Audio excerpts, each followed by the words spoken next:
할렐루야! 하루를 여는 말씀 묵상. 오늘 우리에게 주시는 하나님의 말씀은 고린도전서 7장 17절에서 40절 말씀입니다. 흐트러짐이 없이 주를 섬기는 하루 제목으로 말씀을 나눕니다. 바울은 가장 먼저 교회 내 당파와 분쟁, 또 성적인 음행과 교회 내 소속 문제와 같은 가장 급하고 큰 문제들에 대하여 답변을 마칩니다.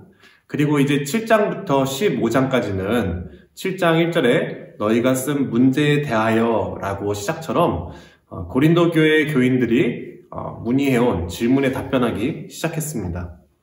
교회 내에서 문제가 있다는 것은 열심히 있다는 것입니다.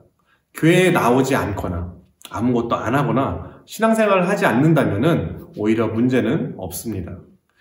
믿음으로 살려다 보니 열정이 있다 보니 실수가 생기고 문제를 경험하고 삶에 밀접한 곳에서 거룩하지 못한 그 삶을 발견할 수 있게 되는 것이죠.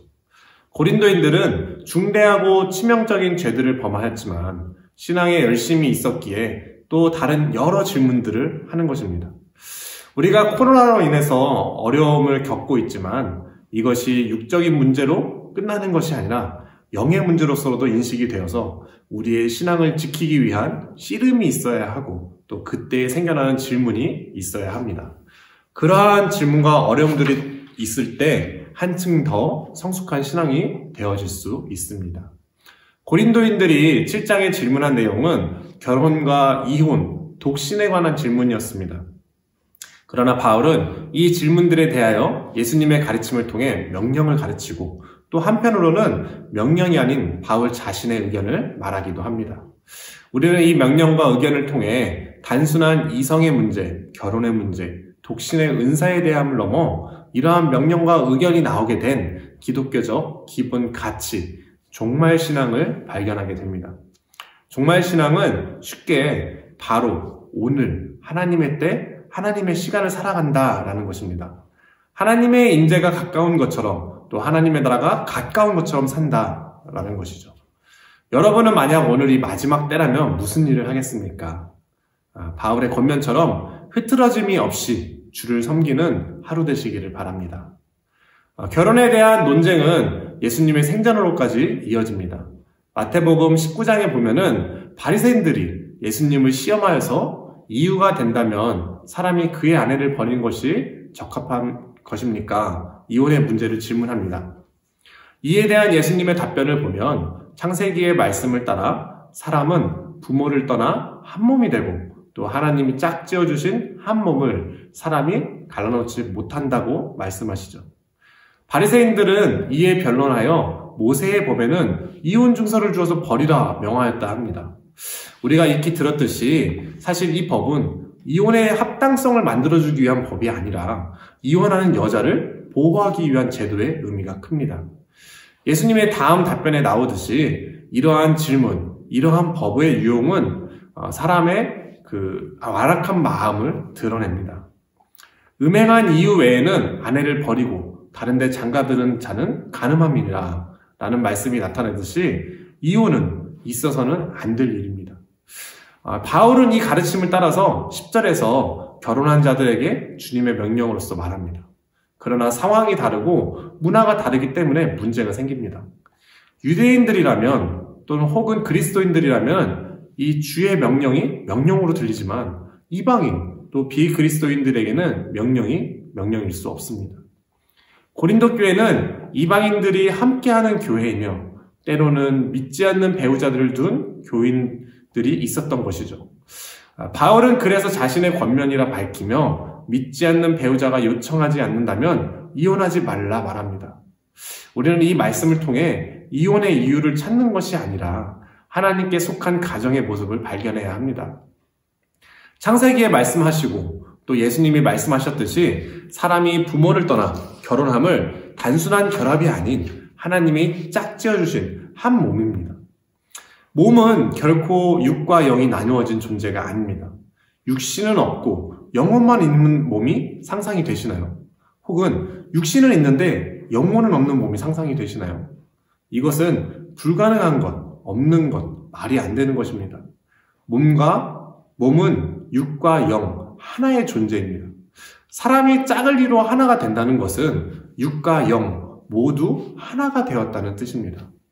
따라서 그리스도인의 거룩하여진 몸으로서 믿지 않는 배우자를 만났다 하더라도 믿는 사람의 거룩함, 하나님께 속함이 배우자와 자녀에게 전이되어야 합니다. 이러한 전이는 단순히 부부만 경험되어지는 사건이 아니라 자녀나 부모로 하여금 가정의 변화로 경험되어져야 하는 사건입니다. 말은 당연하지만 세상에서 가장 어려운 일이 가족, 친척의 전도일 것입니다. 저도 믿지 않는 가정의 배경을 가지고 있기 때문에 너무나 잘 이해합니다. 그러나 이러한 어려움을 경험할 때마다 제게는 용기가 되는 말씀이 있습니다. 얼마 전 주일에 함께 읽었던 말씀, 사도행전 16장 31절, 이르되 주 예수를 믿으라. 그리하면 너와 내 집이 구원을 받으리라 하고, 하나님은 거룩한 한 사람을 사용하시고 역사를 쓰십니다. 우리는 주 안에서 한 형제됨으로 부름받았습니다. 또 예수님의 보혈은 우리를 위해서야만이 아니라 믿지 아니하는 자들, 회개하지 않는 자들을 위해서도 흘리셨습니다. 내가 내 남편을, 아내를 구하려는지 어찌 알 수 있으리요. 그리스도인의 영향력은 가정을 넘어 형제된 이웃에게 영향을 끼치게 되어 있습니다.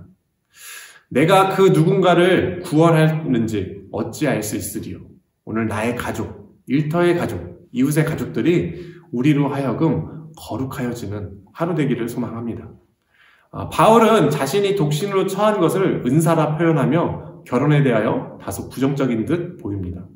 그러나 바울이 말한 은사는 독신 자체가 은사가 아니라 절제할 수 있는 능력이고 주의 일을 기꺼이 감당하는 능력이었습니다. 바울은 결혼과 이혼, 독신, 과부의 삶을 이것이 좋다, 또 저것이 좋다 답을 주지 않습니다. 그리고 하나님의 부르심을 말하며 주인이나 족이나 상관없다라는 말도 덧붙이죠. 중요한 것은 부르심을 받은 현재를 말합니다. 24절, 형제들아 너희는 각각 부르심을 받은 그대로 하나님과 함께 거하라. 바울에게 중요한 것은 부르심, 하나님의 때와 주를 섬기는 것입니다. 바울은 환난이 임박하였다고 말하고 때가 단축하여졌다고 말합니다. 이러한 표현은 초대교회가 가졌던 이 세상의 종말, 또 하나님의 임재를 긴박히 여김을 의미하기도 하지만 그리스도인들의 정체성을 나타냅니다. 하나님께 속하고 하나님과 합한 자는 세상의 시간, 세상의 가치를 사는 자들이 아닙니다. 하나님의 시간, 하나님의 가치를 살아가는 자들이죠. 바울이 말하는 임박함과 단축은 바로 오늘, 현재를 말합니다. 만약 오늘 지구가 멸망한다면 무엇을 하겠는가? 누군가 말했죠. 내일 지구의 종말이 온다 해도 나는 오늘 한 그루의 사과나무를 심겠다. 여러분은 무엇을 하시겠습니까? 너무 먼 얘기라 생각해 보지 않으셨나요? 그러나 바울은 때가 단축하였다. 결혼, 이혼, 독신의 삶을 세상 가치에서 잘 먹고 잘 사는 이야기로 그치지 말고 하나님의 때로 바라보라.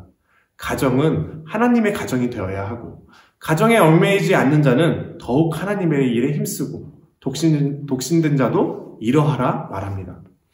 그리스도인은 하나님의 때, 하나님의 나라를 예비하는 자이며 지금 오늘 하나님과 함께 거하는 자들입니다.